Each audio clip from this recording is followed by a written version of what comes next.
के दिन दिल खिल जाते हैं, रंगों में रंग मिल जाते हैं। होली के दिन दिल खिल जाते हैं, रंगों में रंग मिल जाते हैं। Hello and welcome to our channel Sangeeta teacher. तो बच्चों आज क्या लर्न करेंगे? Holi Aali Holi written by Dilip Patil. तो बच्चों यूजुअली हम होली सेलिब्रेट कैसे करते हैं और एक्चुअली हमें कैसे सेलिब्रेट करनी चाहिए वो अब हम आज के इस पोएम में देखेंगे। तो क्या आप इस चैनल पर नए हो और अब तक सब्सक्राइब नहीं किया है तुरंत कर दीजिए और ढेर सारे लाइक शेयर और कमेंट भी कर दीजिएगा। तो पूरे जोश और उल्लास के साथ शुरू करते हैं अपनी आज की पोएम जिसका नाम है होळी आली होळी। तर बघूया आता या कवितेमध्ये कवी दिलीप पाटील यांनी काय लिहिलेलं आहे होळीबद्दल। ते म्हणतात, होळी आली होळी खावी पुरणाची पोळी। आता होळीचा सण आलेला है, होली का फेस्टिवल आया हुआ है। तो यूजुअली हम होली सेलिब्रेट जब करते हैं तो हमारे घर में स्वीट डिश बनती है। तो क्या बनाते हैं हम अपने घर में? पूरन पोली। महाराष्ट्रियंस के घर पे यूजुअली ये बनाई जाती है पूरन पोली, जो ये स्वीट डिश है। और ये पूरन पोली सब बड़े उत्साह के साथ आनंद के साथ सभी से खाते हैं। झाडे फांद्या तोडू नका, केर कचरा खड्ड्यात टाका। अब ये होली का फेस्टिवल सेलिब्रेट करने के लिए, वो फायर करने के लिए ब्रांचेस और ट्रीज को तोड़ते हैं। जहाँ जहाँ पर ये होली फेस्टिवल मनाते हैं तो वो लोग क्या करते हैं, फॉरेस्ट में जाके या उनके आसपास के एरिया के जितने भी ट्रीज़ है बड़े बड़े उनको वो कट करते हैं। उनके कभी ट्रंक्स को कट करते हैं, कभी ब्रांचेस को कट करते हैं और ये फेस्टिवल सेलिब्रेट करते, विच इज़ टोटली रॉन्ग। हमें ये नहीं करना चाहिए। का बरं हे ना, का नाही केलं पाहिजे? झाडे फांद्या आपल्याला का नाही तोडल्या पाहिजे आणि केर कचरा आपण खड्ड्यात का टाकला पाहिजे? आता झाडं, पेड़ जो है ये हमारे लाइफ में बहुत बड़ा रोल प्ले करता है। अभी आप बोलोगे कैसे? अभी ये जो हमें ऑक्सीजन जो मिलता है जिसकी वजह से हम जिंदा है, each and every living thing is alive because of this oxygen. अगर ये ऑक्सीजन ही नहीं होगा तो क्या हम जिंदा रह पाएंगे? नहीं रहेंगे। अभी जैसे छोटा एक न्यूबॉर्न बेबी जो होता है, वो न्यूबॉर्न बेबी अपनी मम्मी के बिना रह सकता है, कैसे भी वो मैनेज कर लेगा। लेकिन अगर उस बेबी को ऑक्सीजन नहीं मिला तो वो बेबी जिंदा रहेगा? नहीं रहेगा। बेबी नहीं, कोई भी जिंदा नहीं रहेगा। कोई भी लिविंग थिंग इस धरती पर जिंदा नहीं रह सकता है। इसीलिए ऑक्सीजन हमारे लाइफ में बहुत बड़ा रोल प्ले करता है। और ये ऑक्सीजन देने का काम कौन करता है? ये ट्रीज देते हैं। इसीलिए trees are very very important in everyone's life. और इसे हम तोड़ देते हैं इजीली। हम सोचते ही नहीं कि इसका इफेक्ट क्या होगा आगे चल के। और आगे कवि ने हमें बताया कि केर कचरा खड्ड्यात टाका। अभी ये जो कचरा वगैरह जो होता है, सूखे पत्ते जो होते हैं, फिर मतलब हमारे घर का जो कचरा निकलता है, जैसे कुछ मेथी वगैरह हम साफ़ करते हैं, लीफी वेजिटेबल्स जो होते हैं, या उसकी कुछ डंडियाँ वगैरह जो निकलती है, कुछ लोग क्या करते हैं उसे ऐसे ही रोड पर फेंक देते हैं, लेकिन वो भी गलत है। तो ये सारा कचरा हमको क्या करना है? खड्डे में उसको बरी करना है, उसको डंप करना है। अंडरग्राउंड खड्डा करके उसको अंदर हमें डंप करना है। तो इससे क्या होगा? इससे दो फायदे। एक तो क्लीनिंग भी हो जाएगा परफेक्ट, और सेकंड फायदा मतलब वो जो कचरा जो है केर कचरा, तर आम्ही हा खड्ड्यामध्ये टाकल्यामुळे काय होणार, आफ्टर सम टाइम उसका डिकम्पोज हो जाएगा वो जो कचरा वगैरह है। तो उसकी वजह से एक सुपर फर्टिलाइज़र तैयार हो जाता है which is actually very very good for our health. लेकिन जो भी चीज़ें हम खा रहे हैं, जो भी वेजिटेबल्स हम खा रहे हैं, जो भी फ्रूट्स हम खा रहे हैं, तो वो क्या है? Actually not good for the health. उनके ऊपर केमिकल फर्टिलाइजर्स यूज़ होता है। अब ये जो फार्मर्स जो ये यूज़ करते हैं fertiliser, they are not actually literate people, illiterate है। तो उनका कभी कभी प्रपोर्शन गलत हो जाता है, कोई चीज़ वो ज़्यादा डाल देते हैं। किसी ने कुछ बोला हाँ हाँ ये डालो, तो वो लोग डाल के उससे क्रॉप्स लेते हैं ज़्यादा, लेकिन उसका इफेक्ट हमारे हेल्थ पर होता है। ये कोई भी नहीं जानता है। इसीलिए हमें क्या करना है, अगर वो केर कचरा हम डंप करेंगे उसका अच्छा से फर्टिलाइज़र बनेगा और जिसकी वजह से हम अच्छी तरीके से प्योर फूड हम खा सकते हैं। जैसे देखो हमारे जो एंसिस्टर्स होते हैं बच्चों, तो वो जो हमारे एंसिस्टर्स हैं वो कभी ज़्यादा बीमार पड़ते थे? आपने सुना है कभी आपके पेरेंट्स से मुंह से? नहीं, वो लोग बिल्कुल बीमार नहीं पड़ते थे। एक तो उनका मैनुअल वर्क होता था, और सेकंड मतलब वो जो जो चीज़ें खाते थे वो प्योर होता था उनका, क्योंकि वहाँ पर किसी भी प्रकार की केमिकल्स का मिक्सअप नहीं होता था। तो इसलिए ये ज़्यादा इम्पॉर्टंट है। इसलिए कवी ने हमें बहुत बहुत अच्छी तरह से बताया की हमें ये केर कचरा आम्हाला काय करायचा आहे, खड्ड्यात टाकायचा आहे, झाडे फांद्या आम्हाला तोडायचा नाही आहे, कारण हा जो निसर्ग आहे, ये जो नेचर है, ये बहुत इम्पॉर्टंट है हम सब के लिए। पुढे ते काय म्हणतात, होळी आली होळी भरा सद्गुणांची जोळी। आता ही होळी आलेली आहे, मग आता या होळीमध्ये आपल्याला झाडं तर तोडायची नाहीच आहेत, मग आपल्याला कसली झोळी भरायची आहे? झोळी म्हणजे ॲक्च्युली पिशवी असते, बैग जो होती है, तो उस बैग में हमें क्या भरना है? सद्गुणांची झोळी आम्हाला भरायची। सद्गुण मतलब अच्छे गुण। तो हमारे अंदर जितने भी वाइट गुण है, मतलब जो अच्छी बातें नहीं है हमारे हर एक के अंदर, तो उसको हमें क्या करना है? बाहर निकाल फेंकना है। तो इससे क्या होगा, हमारे अंदर सारी अच्छी बातें होंगी, अच्छे गुण हमारे में होंगे, और जब सारे लोगों के अच्छे गुण एक साथ मिलेंगे तो उससे कितना बड़ा फायदा होगा हम सबको, होगा की नहीं होगा? म्हणून कवी सांगतायत आपल्याला की आपल्याला काय करायचं आहे, सद्गुणांची झोळी भरायची आहे। जेवढे काही वाईट गोष्टी आहेत, प्रत्येकामध्ये असतात वाईट गोष्टी, मग त्या आपल्याला काढून टाकायच्या आहेत, हो ना? मग आता पुढे ते काय म्हणतात, अनिष्ट रूढी प्रथांची बांधू होळीसाठी मोळी।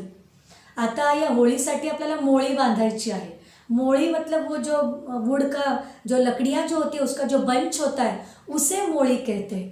मग आता इथे कसली मोळी बांधायची आपल्याला? अनिष्ट रूढी आणि प्रथांची। अनिष्ट म्हणजे काय? वाईट। रूढी आणि प्रथा, रूढी आणि प्रथा म्हणजे परंपरा जी आहे, जो प्रथा रीति रिवाज जो है, जो सदियों से चलते आ रही है, जनरेशन टू जनरेशन वो पास ऑन हो रही है नेक्स्ट जनरेशन को। तो ऐसी बहुत सारी बातें हैं बच्चों कि हमारे एंसेस्टर्स के ज़माने से वो चलती आई है, और हम क्या करते हैं, हमारे पेरेंट्स उसे फॉलो कर रहे हैं, आज हम फॉलो कर रहे हैं, इसके आगे हमारी नेक्स्ट जनरेशन फॉलो करेगी, which is not correct actually. जो कुछ सभी नहीं बोल रही हूँ मैं, कुछ बातें सचमुच अच्छी है, वो कैरी ऑन करनी भी चाहिए, लेकिन कुछ कस्टम्स ट्रेडिशंस ऐसे हैं, कुछ ब्लाइंड फेथ ऐसे है कि आज भी हम उसे फॉलो कर रहे हैं। We are living in 21st century. Science ने इतनी तरक्की की है, हम इतने पढ़े लिखे हैं, एजुकेटेड है, we know what is good and what is bad, but then also we are following this things. Y?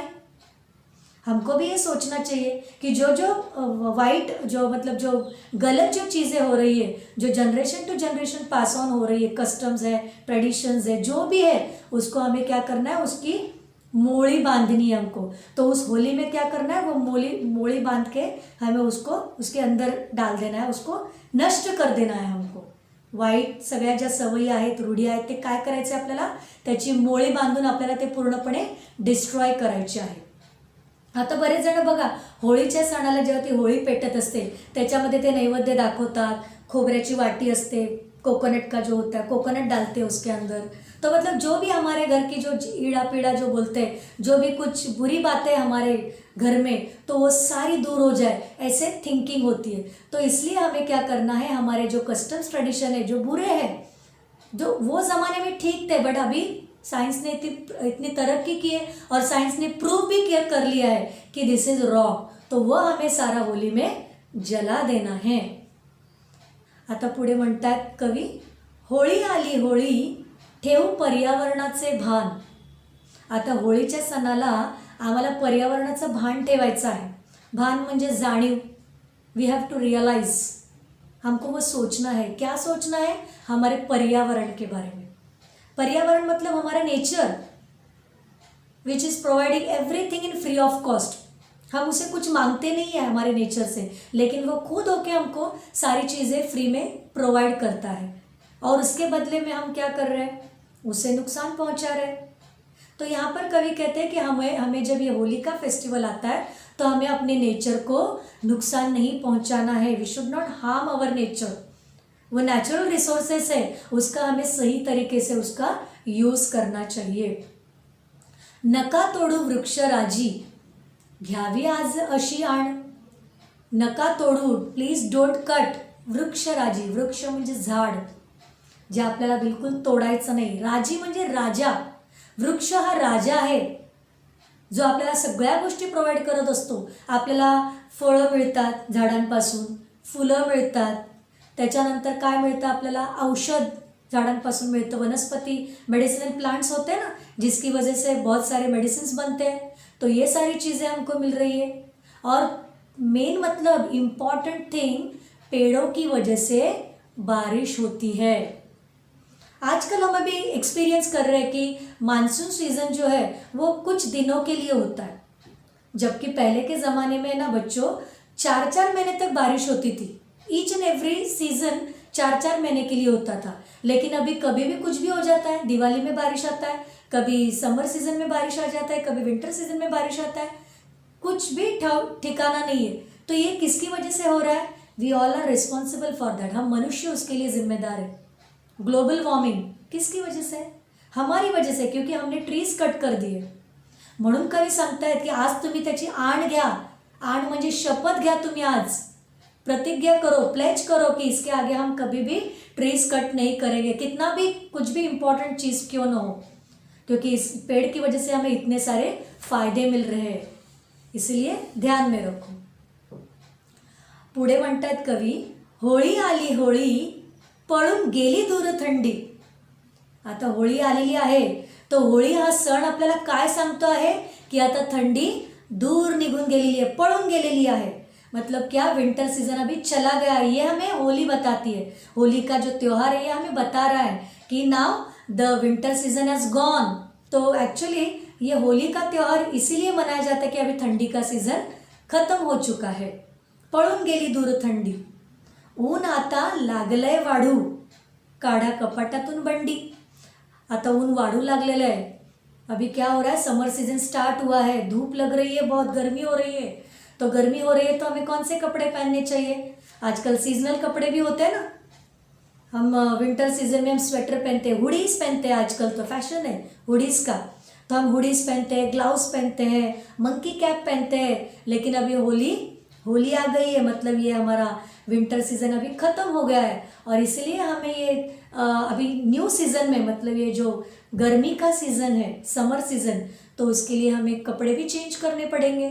इसलिए हमें कबर्ड में से क्या निकालना है? बंडी निकालनी है. काढा कपाटातून बंडी. कपाट म्हणजे कबर्ड, जिसे कैबिनेट भी कहते हैं. बंडी म्हणजे एक प्रकारचं वस्त्र है जो एकदम थिन होता है, वो कपड़ा कॉटन का, जिसकी वजह से हमें बहुत मतलब अच्छा, हमें रिलॅक्स होता है, हमें ज़्यादा गर्मी नहीं लगती है उसमें. शेवटी आता कवी काय म्हणतात, खूप छान सांगितलं आहे त्यांनी याच्यामध्ये. होळीचा हा सण असा जो कोणी साजरा करील, निसर्ग राजा त्याच्या घरी स्वतः येऊन पाणी भरील. आता होळीचा सण, आता कवीने ज्या ज्या प्रकारे सांगितलेलं आहे आपल्याला की वाईट रूढी प्रथा तुम्ही त्याची मोळी बांधा, केरकचरा खड्ड्यात टाका, पर्यावरणाचे भान ठेवा, अशा पद्धतीने जर कोणी साजरी करेल ही होळी, म्हणजे जो भी कोई सेलिब्रेट करने वाला है इस तरीके से, तो निसर्ग राजा क्या करने वाला है? निसर्ग राजा मतलब हमारा ये नेचर, तो वो क्या करने वाला है? त्याच्या घरी स्वतः येऊन पाणी भरेल. आता इथे काय कोणाच्या घरी नेचर काय पाणी, खरोखर पाणी भरायला जाणार नाही आहे.